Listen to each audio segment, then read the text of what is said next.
Saint-Esprit, nous te rendons grâce une fois de plus et nous te témoignons notre gratitude. Tu es celui à qui nous avons été confiés, nous te faisons absolument confiance. Aujourd'hui encore, Saint-Esprit, agis comme tu as résolu d'agir. Communique-nous ta parole et transforme-nous un peu plus. De sorte que par le temps où tu auras fini avec nous, nous ressemblerons un peu plus encore à Jésus. Nous aurons la grâce de transporter ce que les premiers ont transporté, de sorte que tout au long de cette semaine qui vient, nous ne révélerons rien d'autre, nul autre que Jésus-Christ. Gloire à toi, Papa. Saint-Esprit, nous t'aimons. Alléluia. Nous sommes là aujourd'hui une fois de plus pour baigner dans sa présence et recevoir de lui ce qu'il a prévu que tu reçoives. Tu sais, les choses que nous recevons sont esprit et sont vie. De sorte que lorsque nous les recevions, nous sommes impactés. Nous ne voyons pas toujours ce qui se passe avec nous. Même des fois, nous n'expérimentons rien. Là, semble-t-il, dans le corps, dans nos organes au-dedans de nous. Mais assurément, il y a quelque chose qui prend place. Une transaction haute qui quitte l'éternité. L'éternité depuis la présence de Jésus jusque dans ton corps, jusque dans ta vie. Et aujourd'hui, je crois en lui de tout mon cœur que nous ne repartirons pas les mêmes. Alléluia. Nous sommes là pour recevoir la parole de Jésus et je crois en elle plus de sagesse. Nous sommes là pour parler de quelque chose qui, semble-t-il, est non seulement pertinente, mais il est nécessaire que nous en parlions maintenant. Et aujourd'hui, notre enseignement qui va venir en épisode, on aura un autre épisode après celui d'aujourd'hui. Notre enseignement s'intitule simplement « Connaître les bonnes raisons de se réjouir ».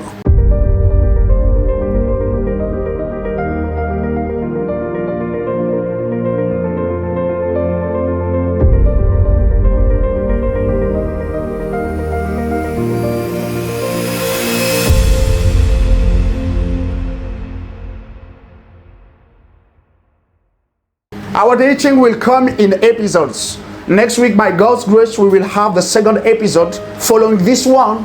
And we are talking about something, according to me, is vital and necessary for us to speak about it in this season of our lives.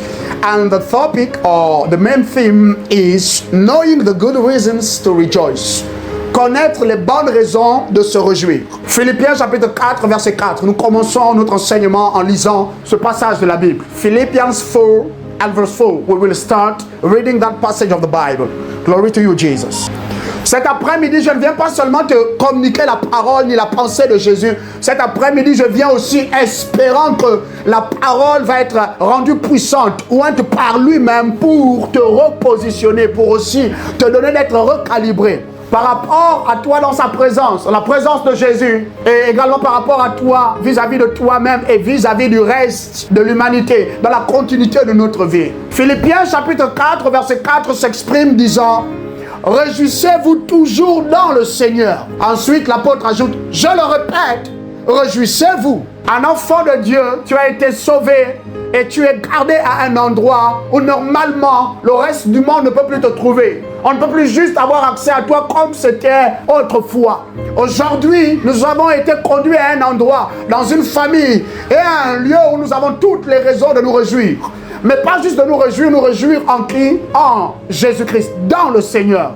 Toutefois, un enfant de Dieu doit comprendre que c'est une interpellation. Nous ne pouvons plus juste nous réjouir comme les autres le font. Et nous ne devons plus nous réjouir dans la vie ou même en présence des hommes juste sur la base des principes humains. Nous devons dépasser ce point, parvenir à cette assise par la compréhension que le Saint-Esprit nous accorde pour comprendre au mieux ce que Jésus-Christ veut dire lorsqu'il dit « Réjouissez-vous toujours en moi ». Bien sûr, un enfant de Dieu tel que tu es devenu et tu es en train de maturer davantage, tu es en train de devenir quelqu'un qui atteint la bonne stature au nom souverain de Jésus. Amen. Doit comprendre concrètement pourquoi est-ce qu'il doit rire, elle doit rire, elle doit jubiler, il doit jubiler.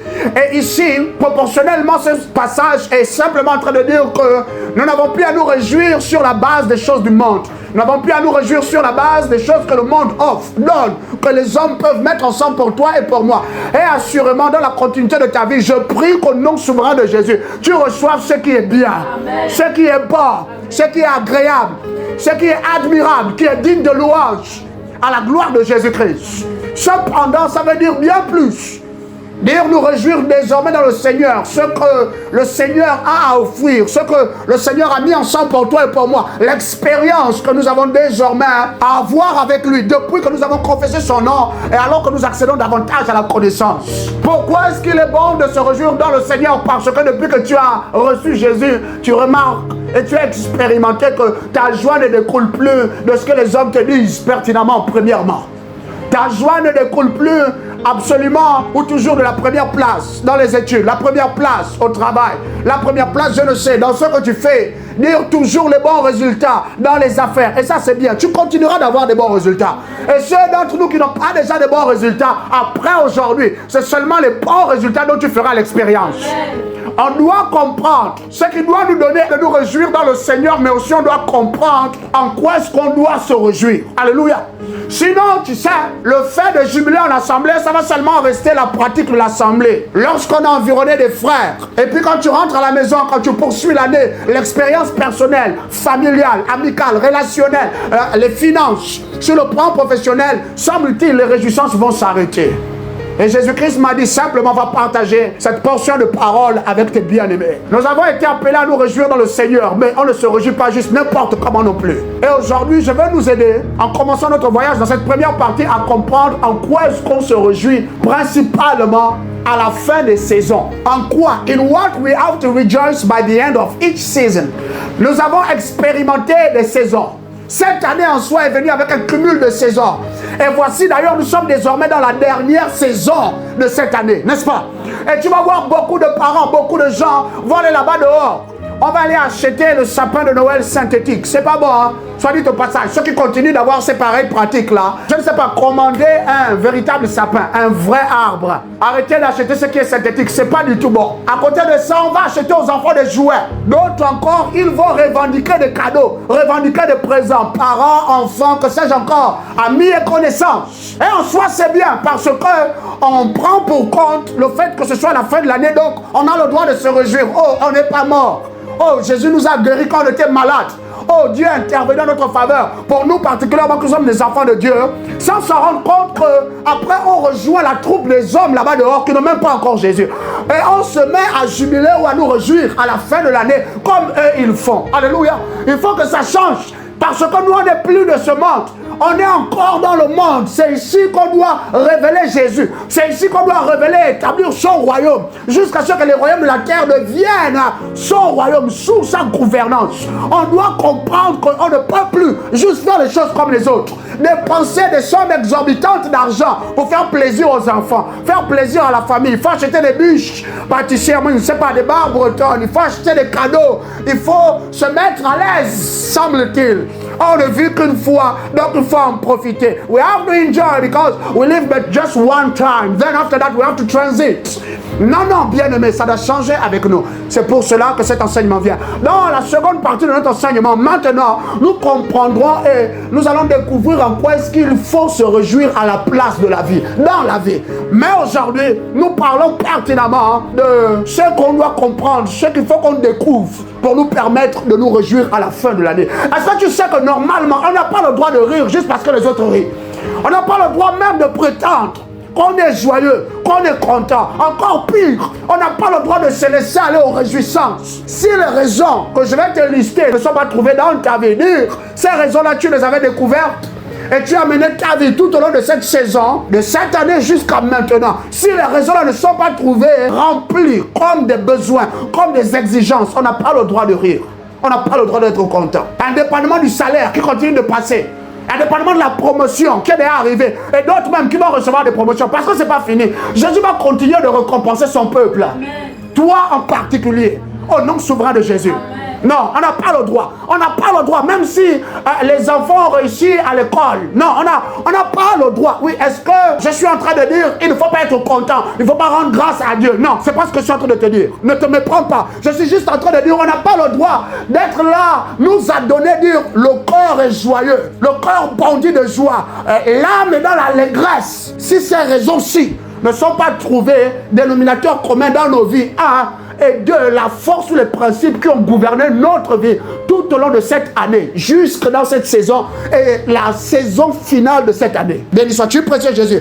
Ainsi, le fondement que nous établissons dans notre première partie s'intitule « Pourquoi devons-nous nous réjouir à la fin des saisons ?» Why should we rejoice about the end of the seasons? En effet, il y a des raisons bien spécifiques allouées au corps de Christ. Nous qui appartenons à Jésus, pour lesquelles à la fin de chaque saison, quand une saison vient à finir, nous avons eu toute une année et nous sommes dans le 12e mois de l'année. Pourquoi est-ce qu'en ce 12e mois, nous devons nous réjouir? Surtout, alors que ce mois finit, c'est en même temps l'année qui finit. Pourquoi est-ce que les enfants de Dieu doivent se réjouir? De prime abord, comme notre bien-aimée est en train de nous communiquer un peu ce à quoi elle pense, ce dont elle est convaincue, on doit se réjouir à cause du fait que Dieu a fait des choses nouvelles. En ceci, il a sauvé des âmes. En ceci également, il a accompli en très grande partie son plan pour nos vies. Alléluia. Normalement, on doit s'en réjouir. Cependant, j'aimerais que tu prennes conscience de quelque chose d'encore bien plus profond, que l'on dépasse déjà cet entendement. C'est pour cela que nous sommes là aujourd'hui précisément. Parce que Jésus aimerait que désormais on change de manière de faire. Tu sais, la force, la santé, la vie dans ton corps, c'est la grâce de Jésus-Christ. Mais c'est aussi en très grande partie dans ton corps parce que tu as compris les principes par lesquels est-ce que la santé est. D'où est-ce que la santé provient dans le royaume de Dieu. C'est pour cela aussi que tu es en bonne santé. Là, c'est plus juste une affaire de je suis enfant de Dieu. Donc si je me réjouis de la bonne santé, c'est aussi parce que j'ai compris pourquoi est-ce que je suis en bonne santé jusqu'à maintenant. Pareil avec la promotion, pareil avec le succès des enfants à l'école, pareil avec le voisinage autour de moi, sont maintenant qui finissent par accepter Jésus-Christ. Après que ça m'ait pris toute l'année, leur parler un peu de Christ, leur présenter un peu la personne de Jésus, administrer le royaume de Jésus à chacun d'entre eux. Je comprends et j'ai raison de me réjouir parce que je sais d'où est-ce que cela provient, comment est-ce que c'est venu. Alléluia.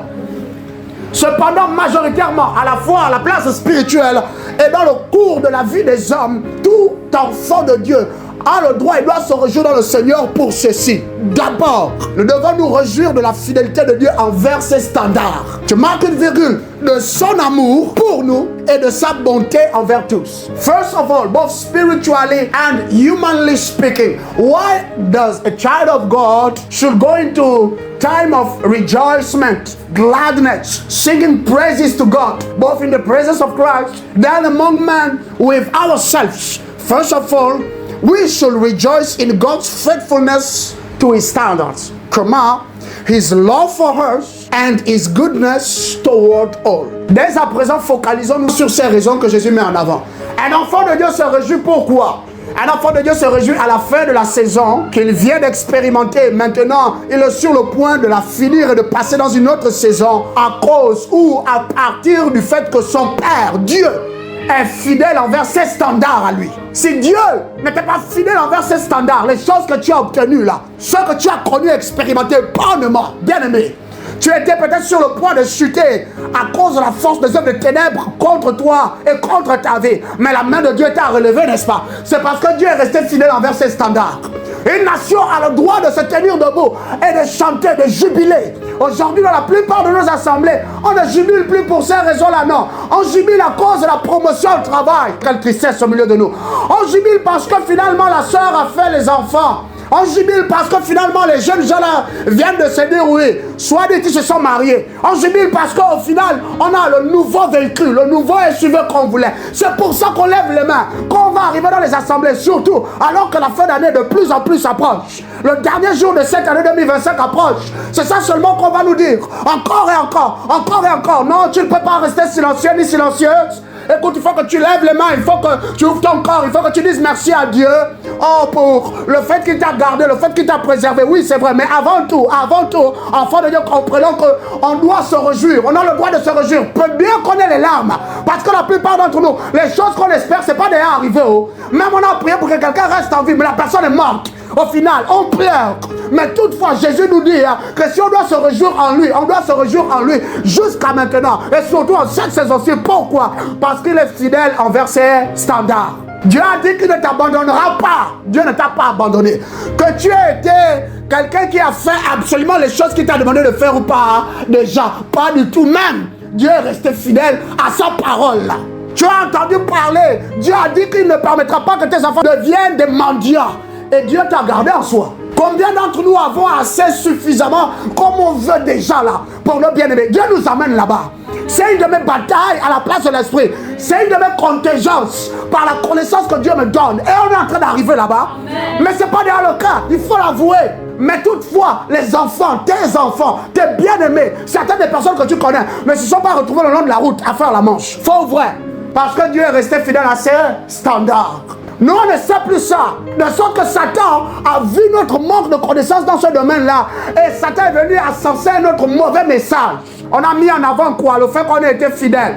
Le fait que nos cœurs aient été purs. On a mis en avant le fait que on a été trouvé fidèle dans la dîme. On a honoré Dieu véritablement avec la dîme. Bien aimé. Regarde des choses d'enfants pareilles. 12 bons mois viennent de passer. N'as-tu pas assez grandi plus que ça pour comprendre qu'en réalité, si moi je dois me réjouir, j'ai le pain ou pas déjà, c'est parce que papa est fidèle à ce qu'il dit qu'il est, à ce qui vient avec lui. Alléluia. Après ça, on doit surtout se réjouir parce qu'il nous aime. Et j'aimerais mettre en avant quelque chose. We have also to rejoice because he loves us. L'amour de Dieu, c'est ce qui nous rend privilégiés sur la terre. C'est ce qui nous donne de vivre en personne privilégiée. Absolument. The love of God makes us to become privileged people on earth. Il faut que l'on comprenne ça. Ce qui est arrivé aux autres dans le quartier où tu résides là, ça aurait pu t'arriver à toi aussi. Mais à cause de l'amour de papa, il n'a pas permis cela. Dis avec moi les privilèges. Ça là, on ne mérite pas ça. On n'achète pas ça. Beaucoup d'hommes ont emprunté les taxis. Un jour dans la semaine. Un mois en particulier. Et le taxi là, 2 minutes avant, si tu étais arrivé à la route, si tu avais emprunté le taxi là, tu aurais été parmi les personnes dont on aurait parlé désormais au passé. Qu'il y a eu un accident. Et la personne était aussi dans le véhicule. Malheureusement, elle a repassé. Comme Dieu nous a gardés là-bas, il continue de nous garder. L'amour de Dieu continue de préserver ta vie. L'amour de Dieu continue de vrai dans ta vie. L'amour de Dieu te donne de paraître là-bas au milieu des hommes comme quelqu'un qui est différent. Amen. Regarde même tes vêtements. Comment l'amour de Dieu a embelli ton vêtement. Regarde ton visage. Regarde la peau de ton corps. Regarde-toi comment tu es. Regarde ton esprit. À cause de l'amour de papa. Tu ne peux pas être traité comme les autres qui n'ont pas déjà accédé à son cœur, à son royaume, à sa famille. Non, bien-aimé. Tout ça pourquoi? Parce que son amour est en train d'œuvrer en notre faveur. À côté de son amour qui œuvre en notre faveur, bien-aimé, tu dois également te réjouir de la présence de Jésus pour sa bonté envers tous. Bon, mauvais, juste, unique, méchant, intègre, voleur ou juste, grand, petit, personne avancée en âge ou pas encore, des nouveau-nés, jusqu'à ces personnes-là qui sont les plus âgées parmi nous. Dieu a fait preuve de bonté envers tous. He has been so good toward all human beings, both babies till the elder one among us. God has been so good, that in His goodness we've received what we call His cares. Que dans sa bonté envers nous, Dieu nous a accordé ses soins. Dieu a pris soin de nous. Il a pris soin de la terre sous tes pieds. Il a pris soin de l'atmosphère dans laquelle tu te trouves. Il a pris soin de l'air que tu respires. Tout ça seulement pour toi comme ça et pour moi. Tu vois donc que si nous devons nous réjouir dans le Seigneur, c'est pertinemment, principalement pour cette raison-ci. Ainsi, Psaume 89, verset 8 déclare ceci. Psalm 89, verse 8. Let's read Amplified. Oh Lord God of hosts, whom is like you? Almighty Lord, your faithfulness surrounds you as an intrinsic and changeable part of your very being. Le psalmiste déclare, ô éternel Dieu des armées, qui est comme toi, éternel tout-puissant. Et dit que ta fidélité t'environne comme une partie intrinsèque et inchangeable avec l'être que tu es. Alléluia, la fidélité de Dieu envers ses standards. 1 John 3, 1. 1 Jean 3, verset 1. Le Père nous aime. Nous lisons cette fois-ci parole de vie. Now, word of life. We are reading that version. Tellement qu'il nous appelle ses enfants. Dis, je suis enfant de Dieu. Je suis enfant de Dieu. Dis-le encore, utilise l'expression. Je suis enfant de Dieu. Dis-le que Satan t'entende. Je suis enfant de Dieu. Je prie pour toi que sur la base de ta déclaration maintenant, dans ta maison, le désordre que Satan avait pu semer, dans ta vie, dans la vie de tes enfants, dans la vie de tes proches, maintenant que cela s'arrête. Amen. Sur la base de ta déclaration, tu accèdes davantage à la révélation de ton identité. Béni sois-tu, Jésus. Il dit, mais le monde ne nous connaît pas parce qu'il n'a pas connu Dieu. Le Père nous aime, son amour pour nous nous a fait devenir même étrangers aux gens qui pourtant avant nous appelaient leurs amis. leurs frères, leurs sœurs, leurs proches. N'est-ce pas vrai? Gloire à toi, Jésus, pour ton amour que tu as témoigné à chacun d'entre nous. Psalm 100 and verse 5. Psaume chapitre 100 au verset 5. Let's read Amplify again. Nous lisons encore amplifié. For the Lord is good, car l'Éternel est bon. His mercy and loving kindness are everlasting. Sa miséricorde et sa bonté, sa longanimité sont pour toujours ou sont éternellement. His faithfulness, sa fidélité, endures to all generations, dure jusqu'à toutes les générations. Nous sommes de cette génération-là qui avait été très choisie. Nous sommes la génération prophétique. Nous sommes la génération apostolique. Nous sommes la génération qui venons avec plus de puissance, plus d'équipement. Nous venons avec plus d'autorité. C'est Christ qui nous a conféré cela comme ça. Et en soi, nous devons être meilleurs, plus glorieuses que la première dimension, le premier versant, la première manifestation de son Église. Crie Alléluia. Alléluia. Tu es de cette génération-là qui ne sera pas. Amen. Tu es de cette génération-là qui ne manquera pas d'atteindre la cible. Amen. Tu es de cette génération-là qui va en soi révéler Jésus. Amen. Révéler Jésus pour qu'il soit glorifié au travers de ta vie. Amen. Comme cela se doit. Amen. Alléluia. Tout au long de ta vie, comprends ceci, porte cela aussi dans ton cœur. Quand tu entames une saison, tout au long de la saison et à la fin de la saison, tu dois toujours rendre grâce, toujours te réjouir, indépendamment de la teneur de tes profits, la teneur des entrées, la qualité des relations. Je ne sais pas, le point d'avancement de tes projets, tu dois te réjouir d'abord à cause de la fidélité de papa envers ses standards, de son amour pour toi et de sa bonté envers tous les hommes. Si les incrédules, si les païens, si ceux qui n'ont pas déjà Jésus comme nous ne chantent pas ses louanges, toi tu dois chanter les louanges de Jésus aussi les concernant, au sujet de leur vie, de la vie de leur famille, la vie de leurs proches, ici et un peu disséminé de par le monde. Alléluia. Ne manquons pas de faire connaître à papa combien nous l'aimons aussi, non seulement à cause de son amour, mais aussi à cause de ce caractère bon, intrinsèquement bon avec ce qu'il est. Deuxième raison pour laquelle est-ce que nous devons nous réjouir à la fois dans le Seigneur, mais en particulier à la fin de chaque saison. On parle de faire des bilans, on parle de beaucoup de choses. Alléluia. Tout ça, ça a sa place, mais en soi, comprends que spirituellement, c'est une combinaison de ceci. Nous nous réjouissons du fait d'avoir connu les intentions ou encore l'agenda de Dieu pour soi-même, donc pour nous-mêmes, ainsi que pour l'humanité. Virgule. Nous nous réjouissons également d'avoir préféré collaborer avec lui pour leur accomplissement au fil du temps et des saisons. Secondly, we rejoice in Christ despite all that is coming. We rejoice in having known God's intentions. Between brackets, you can put it, his agenda for ourselves, firstly, and for humanity. Comma, and for having chosen to collaborate with him in their fulfillment throughout time and seasons. C'est de là également que doit provenir la joie dans notre cœur, provenir la joie dans notre esprit, la joie dans notre âme. On jubile dans la présence de papa. Pourquoi? Parce que nous sommes de ceux qui avons été privilégiés jusqu'au point d'avoir accès à ses intentions. Nous avons connu le cœur de Dieu. Nous avons connu ses intentions. Nous avons connu ses plans. Nous avons connu ses projets, ses pensées. D'abord pour nos propres vies. Ensuite, on a eu tellement de grâce en sa présence qu'il nous a également fait connaître ses projets, son agenda pour la vie de tous ceux qui nous environnent, les hommes autour de nous. Alléluia. J'aimerais tellement que par le Saint-Esprit nous apprécions mieux cette posture. Tu sais, Dieu, il est Dieu. Jésus-Christ, il est dans sa propre classe à lui. À moins que Jésus ne t'invite jusqu'à lui, tu ne peux pas parvenir devant lui. Tu ne peux pas accéder à sa présence. Mais regarde, toi et moi, nous avons été pris de là où nous étions avant. Et nous avons été tellement bien conduits dans son amour, sa bienfaisance, sa bienséance et aussi sa patience envers nous. Nous sommes maintenant à Sion. Nous comparaissons devant sa sainte présence, le jour, la nuit, sans cesse. Et nous avons appris à l'aimer. L'aimer de sorte que le très grand roi, là qu'il est, n'a pas pu garder pour lui-même seulement les choses sur lesquelles il a médité. Depuis très longtemps, les choses auxquelles il a pensé pour toi et pour ta maison. Depuis le début de l'année jusqu'à maintenant. Dis, je n'ai pas été laissé dans le noir. Je n'ai pas été laissé dans le noir. Dis également, je n'ai pas été laissé dans l'ignorance. Je n'ai pas été laissé dans l'ignorance. Bien aimé, si tu pouvais comprendre à quel point cela est bénéfique pour ta vie et pour ma vie. Non seulement tu connais, tu as connu le cœur de Dieu, les pensées de Dieu. Pour toi-même, mais également pour le reste des hommes qui t'environnent. Le reste des hommes que tu connais, même ceux que tu ne connais pas déjà, mais par appellation, on les appelle les humains comme nous. Dieu t'a fait connaître concrètement leur vie, ce qu'il avait à cœur de faire pour eux. C'est pour cela que nous nous réjouissons.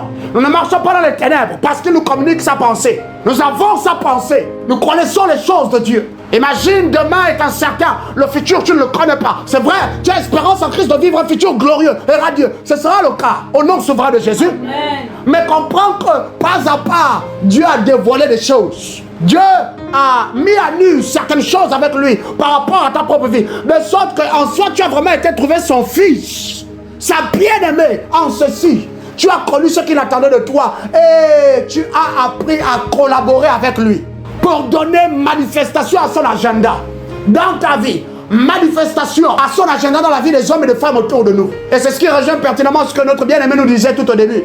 Nous nous réjouissons parce que Dieu a fait de nouvelles choses en soi. Des âmes ont été sauvées, n'est-ce pas? Mais pour que Jésus sauve une âme, ça coûte et ça prendra toujours la collaboration d'un homme sur la terre. Pour que lui qui est tout puissant vienne à épargner une famille du danger, de la peste, de la ravage, de la mort. Ça prendra toujours le cœur d'un homme, d'une femme sur la terre, sensible assez pour dire, Jésus, dis-moi, que penses-tu de mon quartier? Que penses-tu des familles dans mon quartier? Que penses-tu de tel en cette fin d'année? Et si Jésus ne te parle pas, même nos vies de prière, sur la base de quoi est-ce que notre vie de prière tiendrait? Nos seules ambitions, nos seules aspirations, non bien aimés, c'est dangereux. Et même ça ne va pas au-delà du plafond de chez nous. Comprenons-le. La majorité d'entre nous, c'est dedans que nous sommes seulement assis. Nous avons des pensées, nous avons des projets, nous avons des ambitions, et c'est tout. Le reste, ça ne compte pas plus. Ce que j'ai encore de faire, c'est ce qui va m'apporter, me procurer de la joie immédiate, instantanément. Alors que Dieu a des projets bien plus grands, bien plus souverains pour ta vie et pour la vie des hommes. No wonder, pas étonnant que dans la vie de certains de nos frères et de nos sœurs, en fait, il n'y a pas de gloire. Tu ne vois pas les dimensions, la tangible de Jésus. Pas étonnant que les grands jusqu'aux plus petits, il n'y a pas d'excellence de l'esprit de Christ en eux et au travers d'eux. Pas étonnant que dans nos ruelles et dans nos quartiers, certains de nos voisins ne veulent pas plus que ça adhérer à Jésus. Parce que nous, on n'a pas été des gens qui avons collaboré avec Jésus. Bien sûr, on n'a rien connu de ces projets. Parce que quand tu connais ses intentions, tu sais que tu ne peux rien faire, rien accomplir, à moins que Jésus lui-même ne soit avec toi, en toi, œuvrant comme cela. À côté de cela, rien ne s'est accompli de plus. Et là, les gens se tiennent devant les autres en assemblée. On crie Alléluia! Oh, vraiment, Dieu m'a fait du bien, l'Éternel nous a surpris, mon époux et moi. On ne savait pas ça vraiment. On a gagné un jeu là, la tombola. Et puis on a des billets d'avion, un séjour gratuit comme ça à Abu Dhabi. Toi, c'est pour ça que tu viens rendre grâce à Dieu. C'est des bébés spirituels. C'est des choses pour lesquelles particulièrement on ne vient pas rendre grâce. On ne vient même pas dire que ça c'est un témoignage en particulier. Ça là, Dieu n'a pas particulièrement besoin de vrai dans ta vie pour que tu gagnes un séjour tout frais payé à Abu Dhabi. Non, ça fait partie de notre vie au quotidien. Est-ce que tu sais que même demain là, une raison peut surgir dans une nation de par le globe là, et c'est toi là seulement qui est désigné, mandaté pour aller résoudre la situation là. Dieu va faire que tu aies le visa. Seulement, miraculeusement parlant, Dieu fait des choses pareilles. Pourquoi? Parce que tu te montres bon collaborateur avec lui. Bonne collaboratrice. Tu es un homme, tu es une femme qui mène une vie, qui donne pleine manifestation aux intentions de Dieu dans ta propre vie et dans la vie des hommes et des femmes autour de toi. Au courant de cette année, combien d'âmes avons-nous touché? Je te pose la question, tu n'as pas besoin de répondre, mais seulement reçois la question. Combien d'âmes tangiblement ont été touchées, impactées par Jésus-Christ au travers de ta vie? Combien d'âmes ont été transformées au travers de toi, à cause de toi dans leur vie? Combien de gens vont nous rencontrer là-bas? On a fait des disciples de Christ. Combien? Combien de malades avons-nous guéris concrètement? Combien d'hommes et de femmes ont été ravis de la damnation éternelle pour désormais être greffés à la famille de Jésus pour l'éternité à cause de toi, au travers de toi, à cause de la qualité de ta vie avec Jésus, en conséquence aussi de ta collaboration avec lui. Tu te souviens, n'est-ce pas? 1 Corinthiens chapitre 3 dit que nous sommes co-ouvriers avec Dieu. Tu te souviens, n'est-ce pas? Mais combien d'entre nous avons pris cette grâce-là vainement? Combien d'entre nous, et nous sommes bien trop nombreux au sein des assemblées. Et toi, tu jubiles. Tu as entendu que quelqu'un est mort dans le canton où tu habites. 2 maisons après la maison dans laquelle tu vis. La 3e maison, c'est là-bas que quelqu'un d'à peine 12 ans, 14 ans est mort. Mais dimanche, ou au dernier dimanche de cette année, tu vas quand même jubiler. Tu vas te réjouir. Parce qu'on te dit, réjouis-toi toujours dans le Seigneur. Tu comprends, n'est-ce pas ce que ça veut dire? se réjouir dans le Seigneur. Gloire à toi, précieux Jésus. Si notre vie n'a pas servi à établir les intentions de Jésus au fil du temps et des saisons, on n'a pas le droit de se réjouir. On n'a pas le droit d'être content, d'être en paix, d'être calme. On n'a pas le droit d'être même satisfait. Comment tu vas être satisfait? Comment? Rien n'a bougé. Rien de plus de divin, rien de plus de nouveau ne s'est fait au sein de la maison de ton père, de ta mère, dans la vie de tes voisins, au travers de toi. Rien de plus. Mais seulement tu as continué à bien faire au travail. Tu as continué à exceller au travail. Tu as continué à exceller dans tes affaires. De toute manière, il n'y avait même plus de place, assez de place pour toi priant, pour toi faisant les exercices spirituels. Parce que l'argent, je veux plus, j'en veux encore plus. Parce que tu cherchais là déjà le fiancé. Tu cherchais la fiancée pertinemment. Il fallait ça. Tu es sorti de tes voies à beaucoup de reprises. Mais on n'a pas collaboré avec Dieu. Rien. Et à la fin de cette année, toi, tu vas me dire, tu es tranquille, vraiment la joie, ton cœur se dilate au-delà de toi parce que Jésus-Christ, maintenant, Jésus, tu m'as surprise. Comment? Jésus, tu as œuvré dans ma vie, au travers de ma vie. Je te rends vraiment grâce. Il n'y a rien. 12 bons mois. Aucune âme n'a même entendu parler de Jésus au travers de notre bouche. 12 bons mois. Combien de personnes sont affligées autour de nous? On va dans les places publiques, les marchés, à bord même des transports. Souvent qu'on prend le matin, dans la journée, dans la soirée, qu'on rentre chez nous. Combien d'hommes et de femmes avaient besoin que quelqu'un soit un point de contact entre Jésus et eux? Donc on me dira, non, moi j'ai souvent du mal à parler en public. Moi, je suis très timide vraiment avec les inconnus. Et puis, ça fait peur.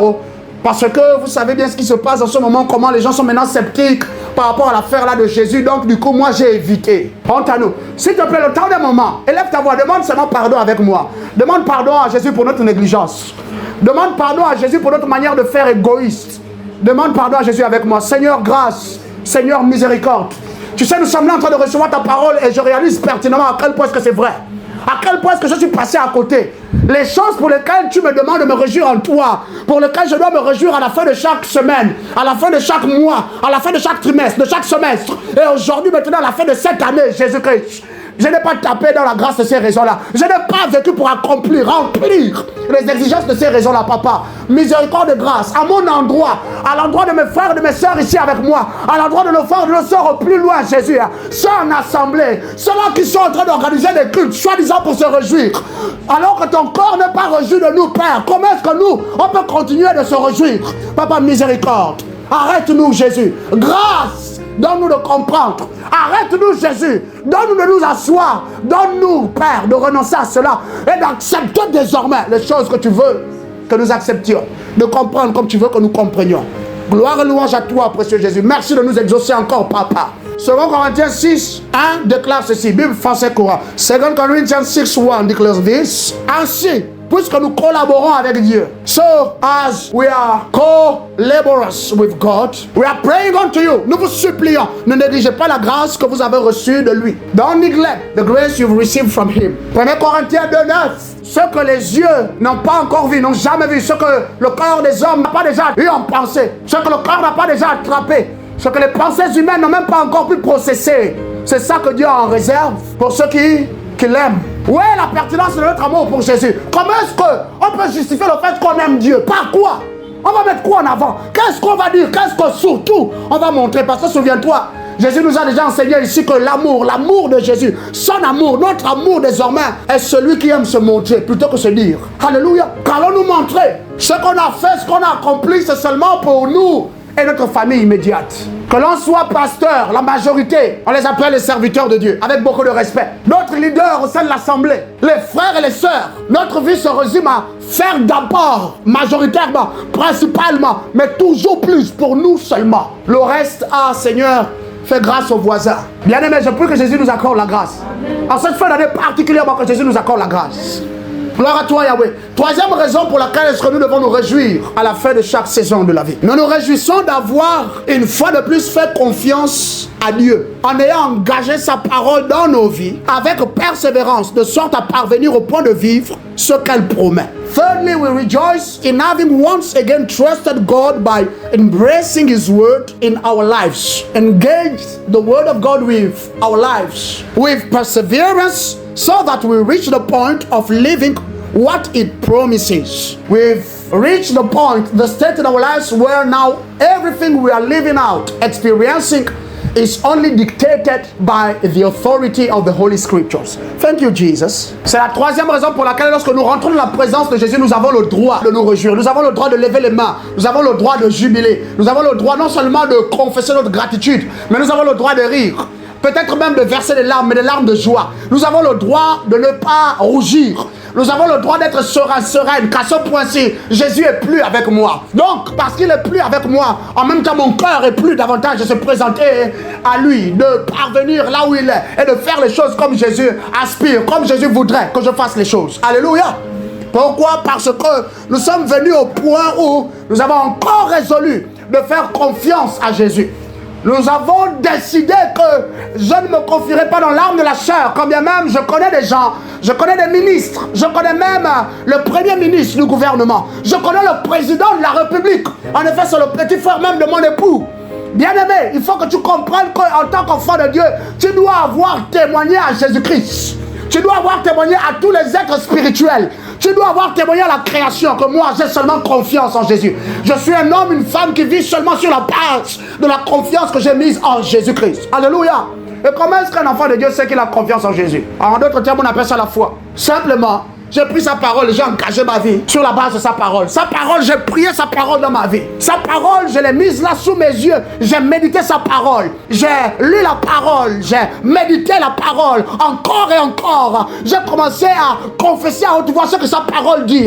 J'ai préféré croire, préféré m'accrocher à ce que sa parole dit et à m'attendre à lui. Alléluia. De tout mon cœur, avec persévérance. Parce que oui, c'est pas la magie non plus. Parce qu'il faut que ça coûte le temps que ça va coûter. Le temps d'endommager mon mauvais système de pensée. Le temps d'endommager mes mauvaises croyances. Ma mauvaise manière de voir les choses. À la fois intérieurement jusqu'à extérieurement. Il faut que la parole prenne son temps. Elle doit d'abord travailler en moi avant au final de travailler au travers de moi. La parole de Dieu doit d'abord me transformer au-dedans avant qu'au final, elle ne puisse également apporter la transformation autour de moi. Alléluia. J'ai tellement persévéré dans la parole de Dieu. J'ai tellement persévéré à la fois sur le plan spirituel, sur le plan familial, sur le plan relationnel, sur le plan professionnel. Non, dans tout ce que tu as fait, dans les affaires, j'ai mis la parole de Dieu devant moi et j'ai seulement vécu sur la base de la parole de Jésus. Comme j'aimerais que nous retournions là-bas, les fondamentaux bibliques. On ne fait rien sans la parole de Jésus. Si on n'a pas contacté la parole, on ne peut pas prendre une décision. Si Jésus ne nous a pas parlé, on ne peut pas acter en conséquence. C'est très dangereux d'agir de la sorte. Mais nous sommes des milliers dans le corps de Christ qui continuons d'agir comme cela. Je prie que désormais, ce ne soit plus toi. Amen. Que tu ne fasses plus les choses juste parce que tu es allé à l'école, juste parce que tu as une bonne dextérité cérébrale, cognitive, tu as un peu de connaissances. Tu as des backgrounds excellents, doctorats, des agrégats, je ne sais pas, avec beaucoup de respect. Ne soyons pas stupides jusqu'à ce point-là. Ne laissons pas la tête, l'instruction nous monter, dire jusqu'à la tête au point où le cerveau maintenant serait incapable d'accepter le fait que la vie c'est plus que ce que je touche. La vie c'est d'abord spirituel. La vie en soi c'est Christ. Il a les paroles de la vie. Comment est-ce que tu vas mener ta vie tout au long de l'année? Rien ne prouve que ceci, cela, tu as obtenu cela sur la base de la parole. Ça ne ressemble pas aux choses que la parole de Dieu fait. La Bible déclare que et Dieu dit qu'il y a la lumière. Et la lumière fut. Il n'y a rien dans notre vie qui montre que ça là, regarde l'excellence de la chose là que j'ai acquise.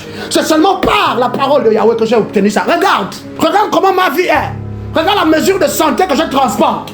Regarde comment le royaume de Dieu est devenu tangible. Les hommes te voient parce que tu as appris la parole. Tu as appris à lire la parole. Non. Un jour, Jérémie a dit, Père, à chaque fois que tes paroles me sont parvenues, je les ai dévorées. Et ta parole a fait quoi? Elle a suscité la joie dans mon cœur. Aïe, j'ai été dans l'allégresse parce que désormais, je suis appelé de ton nom, enfant de Dieu. Nous sommes en train encore de faire les calculs. Sur le plan économique, comme on parle de billets de banque, on est seulement en train de faire selon le système OHADA. Aïe, Jésus-Christ, délivre-nous. On est en train de suivre un tel économiste, une telle économiste, parce qu'on veut savoir comment mieux gérer notre projet. Mais la parole de Dieu, c'est dans notre chambre. La parole de Dieu est quelque part dans notre maison, dans notre salon. Et on espère que l'excellence que la parole promette, on trouve ça aussi dans notre vie. Dis jamais. Ok, il y a certains qui n'aiment pas écouter ces parties-ci quand on enseigne la parole de Jésus. Vous savez pourquoi? Parce que Satan a appris aux hommes qu'il y a des raccourcis, soit dit. Que dans la présence de Jésus, il y a des raccourcis. Il se suffit de mettre un peu de billets de banque dans une enveloppe. Faut que ce soit gros. Va auprès de l'homme de Dieu. Si tu ne connais pas l'humilité, le jour où la montre que tu es humble, te mets sur le genou depuis ici jusque là où il est là-bas. Allez, tu rampes. Quand tu arrives, tu vas carrément naître sur le ventre. Oh papa, et là tu montres l'enveloppe. Papa, vraiment, c'est ta fille, papa, c'est ta servante qui est là. Et là, l'homme de Dieu ou la servante de l'Éternel, oulala, quand ils vont voir ça, mon Dieu, c'est le sacrifice. Non, ils vont déverser l'onction. Et on va recalibrer ta vie, bien aimé. Ça là, c'est du charlatanisme. Permets-moi même de le dire comme ça, c'est du gangaïsme au sein de l'assemblée de Jésus. Et ça, Dieu n'est pas content. Tu vas poser la question à un enfant de Dieu depuis le début de l'année jusqu'à maintenant. Combien de versets bibliques as-tu gardé dans ton cœur? Parce que c'est là-bas que Jésus a toujours voulu que la parole réside, dans le cœur des hommes. Pas seulement dans le livre, non, dans notre cœur. Quelqu'un, tu dis ici, regarde comment la personne réagit. Mon Dieu, aucune preuve que la personne a mangé la parole. Parce que souviens-toi, ce que tu manges fait partie intégrante de toi, par le processus de la digestion. La biologie va le dire comme ceci, on devient aussi ce qu'on mange. Notre manière de réfléchir, notre manière de répondre, notre manière d'agir, de faire les choses, de se vestir, pas de sagesse pertinente. Mon Dieu, tu sais pourquoi? Jacques chapitre 1 verset 22 à 25. James 1, 22-25. Jacques l'a dit comme ceci. Il y a une habitude qu'on a remarqué avec ceux-là qui se disent des enfants de Dieu.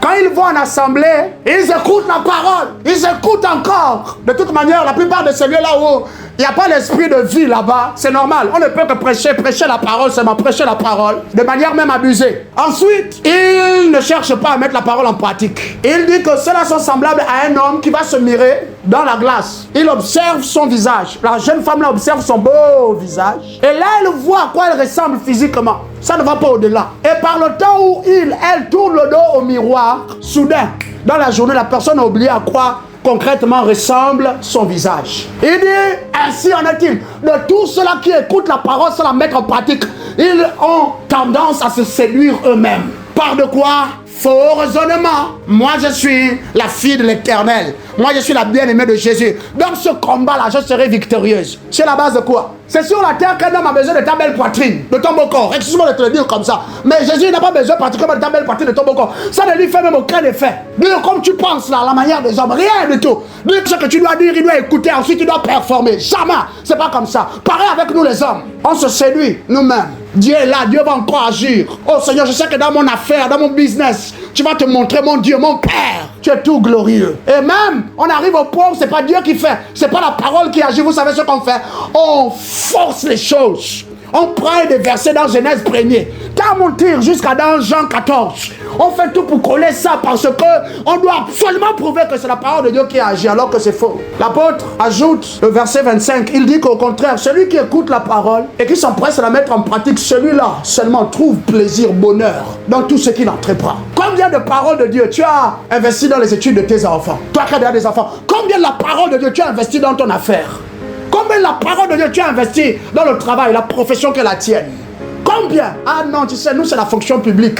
Et là-bas, non, c'est pas vraiment ça, il n'y a pas le sérieux. Même les administrations, tout est lent. C'est pour cela qu'avec toi aussi, les choses restent lentes. Parce que tu ne veux pas changer les choses. Tu préfères continuer d'opérer la sphère de la chair et des contacts humains alors que tu as la parole avec toi. Pourquoi beaucoup d'entre nous on est frustrés? Parce qu'on n'a pas engagé la parole de Dieu. Alléluia. Jésus-Christ, aide-nous. Ésaïe chapitre 55 au verset 11. Isaiah 55, 11 verse. Nous allons lire Bible français courant. Common French Bible. Eh bien, il en est de même pour ma parole. Écoute ce que Jésus dit. Pour ma promesse. Elle ne revient pas à moi sans avoir produit d'effet, sans avoir réalisé ce que je voulais, sans avoir atteint le but que je lui ai fixé. Qui fixe des buts? Qui fixe des buts dans la vie? Dit Dieu. Ensuite, l'homme. Ce sont deux personnes qui fixent des buts dans la vie parce que les deux, ils ont la volonté. Cependant, les buts que l'homme fixe à sa propre vie, rien n'assure qu'assurément, ce sont les buts là qu'il a décidé d'atteindre, qu'il va atteindre. Cependant, Jésus dit que pour ce qui est de lui, il donne des ordres à sa parole. Sa parole ne part pas sans accomplir ce qu'il a commandé. Il a ordonné à sa parole de faire. Elle ne retourne pas à lui, vide de sens. Bien aimé, beaucoup de projets qu'on avait en début d'année, sur 10 projets, combien d'entre nous avons déjà même réalisé 8? Combien d'entre nous, même seulement 3 projets, soyons gentils avec nous-mêmes. Et ça, en assemblée, semble-t-il, on nous dit simplement que c'est une affaire de démons. Ou bien c'est une affaire de mauvaise vie. Tu vis encore dans le péché. Il y a encore un type de péché dans ta vie. C'est pour cela que la maison, tu n'as pas fini de construire. Quiconque ici rencontre des blocages, à la fois sur le plan spirituel, sur le plan financier, sur le plan matériel et sur le plan humain. Il y a un projet que tu as commencé et semble que le projet ne veut pas finir. Au nom souverain de Jésus-Christ, je commande à cette malédiction d'être brisée. Je commande aux forces qui agissent contre ton projet maintenant de perdre pouvoir, de perdre leur emprise et de perdre efficacité. Seigneur, par ton esprit, je prie que tu étendes ta main. Maintenant, Père, communique la vie à ce projet. Que le projet continue d'aller de l'avant. Que le projet atteigne le but. Alléluia. Merci, précieux Jésus. Dans notre vie, dans nos projets, rien n'est mélangé à la parole de Jésus. Dans notre vie, dans nos projets, rien ne transporte la parole de Jésus. Dans notre vie, dans nos projets, d'ailleurs les choses que nous espérons et que nous désirons avoir, on n'a pas d'abord contacté la parole de Dieu pour voir en quoi est-ce que ce que je vais avoir là, c'est possible. Mais comment c'est possible dans le royaume de Dieu? Parce que là, c'est pas juste une affaire de prendre la parole et puis réciter ça quand on prie. Et une fois, j'étais en train de donner un enseignement au peuple de Dieu. Et puis je leur ai dit, est-ce que vous vous rendez compte que notre manière de prier ressemble plus désormais à des incantations que toute autre chose? Oh Dieu, lève-toi! Combat tous ceux qui me combattent! Au nom de Jésus. Ensuite, tu vas prendre le point de prière. Prends le point de prière juste à ce qu'on va te dire Amen. On va te donner encore notre point de prière. Alléluia.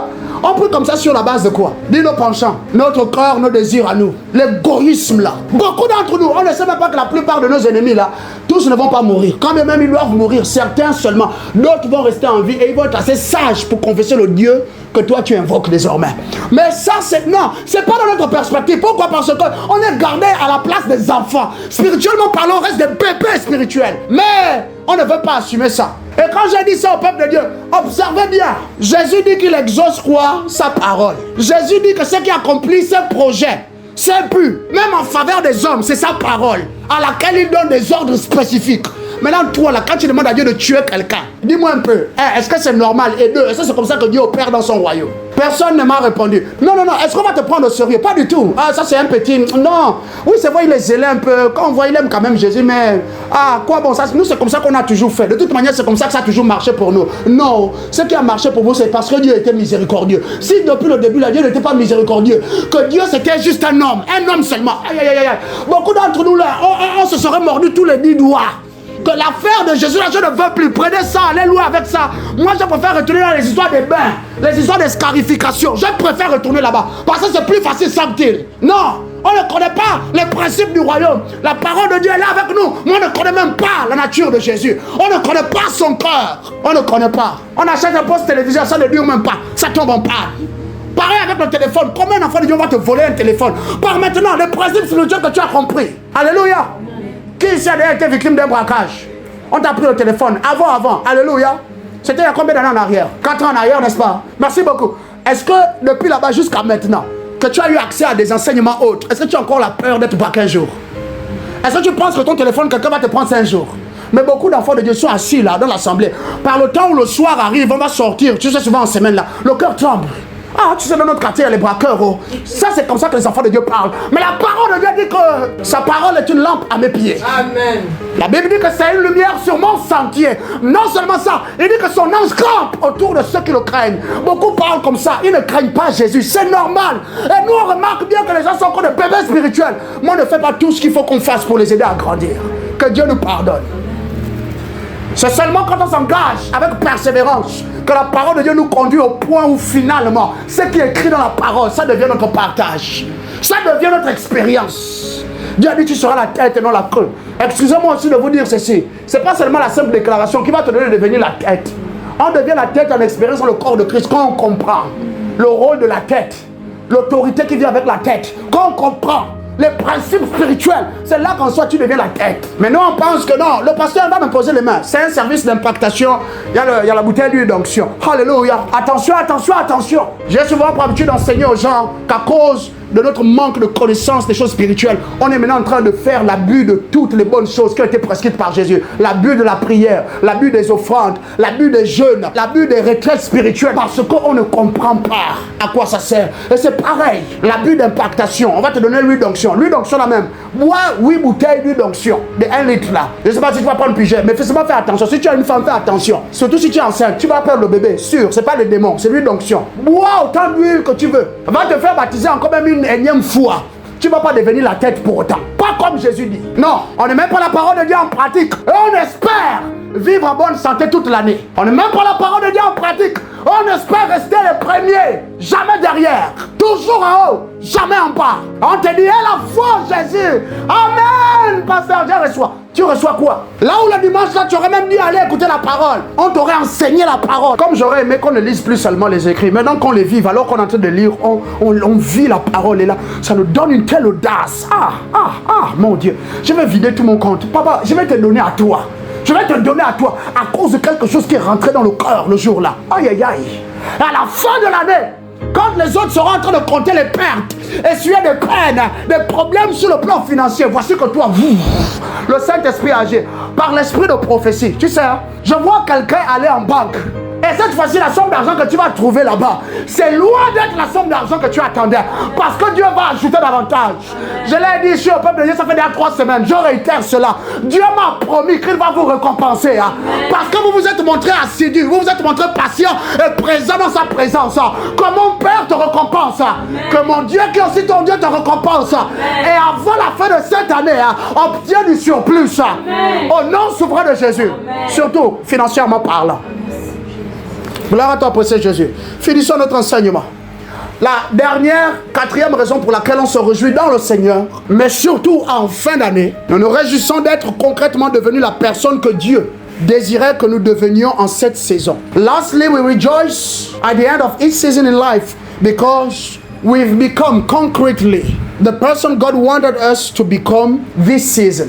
La dernière chose dans le royaume de Dieu qui doit engendrer la joie et la paix, la satisfaction dans notre cœur, c'est que lorsque nous nous présentons devant Jésus finalement par la loi de la vivification des réalités spirituelles, tu sois devenu concrètement la personne, la dimension de la personne que Dieu désirait que tu deviennes. Tu es devenu cela tangiblement, en expérience. Et c'est quelle personne que nous sommes appelés à devenir à chaque fin d'année, à chaque fin de saison de vie, fin de cycle de vie. Nous sommes censés devenir un réceptacle et un démonstrateur ou une démonstratrice des possibilités spirituelles toujours plus conséquentes ou toujours plus grandes. We are supposed to become the kind of recipient and demonstrator of spiritual possibilities, ever greater spiritual possibilities. Bien aimé, dis-moi un peu, tu es devenu quoi par maintenant?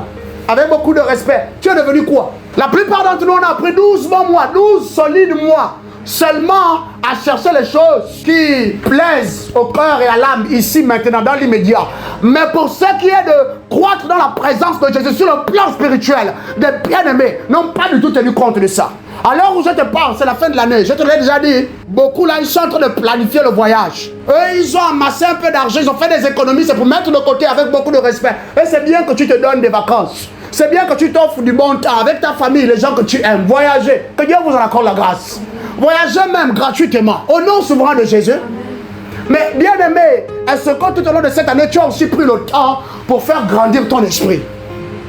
Voici la véritable question. Et quand on va rentrer dans l'année 2026, qui jusqu'à maintenant encore aussi, c'est quelque chose que nous ne connaissons pas déjà en expérience. Beaucoup vont rentrer là-bas dès la première semaine de janvier 2026. Sauf toi, au nom souverain de Jésus. Beaucoup de gens que tu connais seront malades. Beaucoup de gens que tu connais, tu entendras que la nouvelle épidémie de quoi que ce soit, de ceci, de cela encore, ça les a atteints. Ça ne t'attendra pas. Amen. Ça ne rentrera pas dans ta maison. Amen. Mais bien aimé, comprenons que Jésus attendait que toi et moi nous devenions quelqu'un. Nous devenions une autre version de nous. Que nous devenions quelque chose d'autre, de plus glorieux et de plus pertinent. Dans l'assemblée, mais surtout au quartier et au sein de nos familles. Sur qui est-ce que toi tu comptes quand la maladie va arriver? Tu comptes sur qui? Ah non, je connais Papa Joël. Je sais que je vais appeler Papa Joël, tout va bien aller. Alléluia. Oui, Papa Joël a son rôle à jouer dans ta vie. Le frère Joël, là, il a son rôle à jouer dans ta vie. Joël, par la vertu de Jésus, il a son rôle à jouer dans ta vie. Et je prie pour Joël que Jésus le garde sage. Qu'il ne fasse pas plus qu'il ne doit faire. Amen. Et qu'il ne fasse pas moins que ce qu'il doit faire. Amen. Cependant, toi tu es en contact direct avec Jésus. Comment ça, à la fin de l'année, il n'y a pas plus de Jésus un peu que tu as gardé avec toi? Non, rien. Aucune dextérité spirituelle, aucune qualité spirituelle, aucun poids spirituel, aucune mesure de gloire. Mesure de gloire. Quelle grâce pour laquelle est-ce que tu t'es privé 21 jours de l'année. Tu étais dans un jeûne, un travail spirituel personnel. Tu cherchais une grâce, par exemple la grâce de la faveur. Jésus, ma vie doit désormais être favorisée. L'huile de faveur doit couler sur ma tête. Tu as pris 21 jours, 21 nuits. Tu étais là à parler, à lire la parole, à t'engager, à engager ta vie sur la base de la parole. Je te l'avais déjà dit. Au final, c'est censé produire quelque chose de plus glorieux. Mais c'est où? Beaucoup sont en train de rire là, beaucoup vont danser, beaucoup sont en train de faire les mouchoirs comme ça avec les sifflets dans la bouche, dans les assemblées. Je te parle de Jésus, oh, je te parle de l'alpha, oméga. Alléluia, alpha, oméga. Ça c'est de grosses qualités hein, pour être à la fois le premier et le dernier. C'est de grosses qualités pour être à la fois celui qui nous guérit, celui qui nous délivre. C'est des grosses qualités et des capacités spirituelles. Pas juste parce qu'il est Dieu. Oui, il est Dieu. Toi, tu es son enfant. La Bible dit qu'un vrai fils devient seulement comme son père. Parce que tu es comme ton père déjà dans ton ADN. Maintenant, tu es comme Jésus dans ton ADN. Ça ne se voit pas. Ça ne se voit toujours pas. On est faible. Des enfants de Dieu jusqu'à présent, c'est le cafard qui continue de leur faire des cauchemars. Dès que quelqu'un se met à regarder un programme, a vu même seulement la queue du serpent, 2 semaines, la personne ne dort pas. Parce que c'est maintenant les choses bizarres qu'elle voit dans les rêves, incapable d'arrêter ça par lui-même. Et toi, tu es content, tu es contente à la fin de l'année. Dans le royaume de Dieu, ce qu'on attendait que tu deviennes, tu n'es même pas à 1% de ça, dire en téléchargement. Même pas 1%. Ça n'a même pas encore commencé. Parce que toi, tu as vécu toute l'année avec notre principe. Tu as vécu toute l'année avec notre ambition. Grâce et miséricorde pour nous. Un enfant de Dieu qui ne vivait pas à la fin d'une saison. Surtout à la fin de l'année 2025. Bien aimé. Jésus est en train de me dire, alors qu'il me parlait de ceci. Sais-tu pourquoi certains d'entre vous, on aura beau faire des déclarations, les saisons de la vie ne vous favorisent pas. L'année n'est pas ta servante. L'année sert quelqu'un d'autre contre toi. Mais l'année ne sert pas tes ambitions. L'année ne sert pas tes projets. Tu sais qu'il y a un prince dans un royaume, un vrai prince, une véritable princesse. C'est que aussi longtemps que l'on sache que c'est lui, c'est elle la princesse, c'est lui le prince. Son père et sa mère sont sur le trône. Dès que tu as grandi, on t'a donné la bonne éducation. Tu es maintenant en train de refléter des mesures d'autorité. Parce qu'un roi, ça vient toujours avec une autorité. Tu reflètes des mesures d'onction, mais aussi tu reflètes des mesures de gouvernance. Le royaume de ton père, c'est aussi ton royaume. Et toi, tu commences un peu à légiférer en son nom. Mais combien d'entre nous avons légiféré au nom de Jésus? Encore heureux. C'est un témoignage certainement pour édifier. La première fois qu'on s'est tenu ici pour juste rendre grâce à Jésus, partager un peu la parole, j'avais trouvé une atmosphère assez lourde qui affligeait les gens de la maison avec la maladie. Vous vous souvenez, n'est-ce pas? Pour ceux qui étaient ici au début. Mais même elle-même, qui nous reçoit ici, elle peut témoigner désormais devant Jésus et devant les hommes que pour de vrai, la maladie, c'est plus comme avant. Alléluia. Ton propre corps continue d'être affligé. Le corps de tes enfants même c'est pire. Du coup, la seule solution semble-t-il c'est le pasteur à l'assemblée. Honte à nous. Jésus a fait de nous tous qui avons adhéré à son royaume des rois et des sacrificateurs. Tu as dit cela, n'est-ce pas? Mais pourquoi est-ce que jusqu'à maintenant on n'arrive toujours pas à légiférer? Philippians chapter 1 verse 6. Philippiens 1 6 déclare ceci. Nous lisons d'abord en anglais. I am convinced and confident of this very thing. Je suis convaincu et je suis confiant, certain de cette chose-ci, that he who has begun a good work in you, que celui qui a commencé cette bonne œuvre en vous, will continue to perfect and complete it until the day of Christ Jesus, the time of his return, continuera de la rendre parfaite et va la compléter, c'est-à-dire va l'achever jusqu'au jour du prochain retour de Jésus-Christ. Alléluia. Amen. Bien-aimé, si tu es le projet de Jésus, qu'est-ce que Jésus a pu accomplir en toi tout au long de cette année? Beaucoup d'entre nous, nous sommes assis là, nous avons reçu des capacités, des qualités. On était en train de dormir, Jésus nous a visités. Jésus a activé ça en nous, soit par le moyen du rêve, le songe, par imposition des mains, par des paroles prophétiques. Mais est-ce que tu as pris conscience de cela? Est-ce que si tu avais pris conscience de cela plus tôt, tu as commencé à révéler cela? Si tu n'avais pas déjà commencé à révéler les choses que tu as reçues en plus, reçois la grâce pour commencer à les révéler. Amen. Après aujourd'hui, révèle d'autres dimensions du ciel. Amen. Comprenons-le. Il y a une œuvre que Jésus est en train d'accomplir sans toi et sans moi. La Bible dit qu'il nous amène à perfection. Depuis le début de l'année, c'était une autre mesure de cette œuvre-là. Est-ce que tu sais que tu es devenu quelqu'un d'autre? Une autre version, une autre dimension. Le sais-tu? Jean 14, 12 dit, Jésus avait dit à ses disciples, en vérité, je vous le dis, celui qui croit en moi fera les œuvres aussi que moi je fais. Et même, il va faire de bien plus grandes œuvres Pourquoi? Parce que je suis en train de m'aller au Père. On n'a pas accompli des œuvres qui sont semblables à celles de Jésus tout au long de cette année parce que, avouons-le, on n'a pas pris connaissance du fait qu'on devait aussi se transformer. Parce que c'est la dimension de notre transformation qui nous donne de révéler une certaine mesure des œuvres de Jésus. Et d'autre part, au fur et à mesure qu'on y arrive, qu'on assente, on est capable d'accomplir de bien plus grandes œuvres. J'espère que quelqu'un est béni aujourd'hui. On va s'arrêter par là. Si quelqu'un a des questions, tu pourras toujours me les faire connaître. Et par la grâce du Saint-Esprit, j'espère que je pourrai répondre comme il faut. Sinon, élève ta voix et rends grâce à Jésus. Simplement 2 minutes, rapidement. Rends grâce à Jésus. Dis merci à Jésus pour la parole. Merci à Jésus pour ceci. De sorte que toi, tu ne te réjouiras plus juste comme les autres. C'est pas juste une affaire d'aller acheter les cadeaux, d'aller s'offrir une veste, un nouveau sac Gucci, avec beaucoup de respect, Louis Vuitton. Non.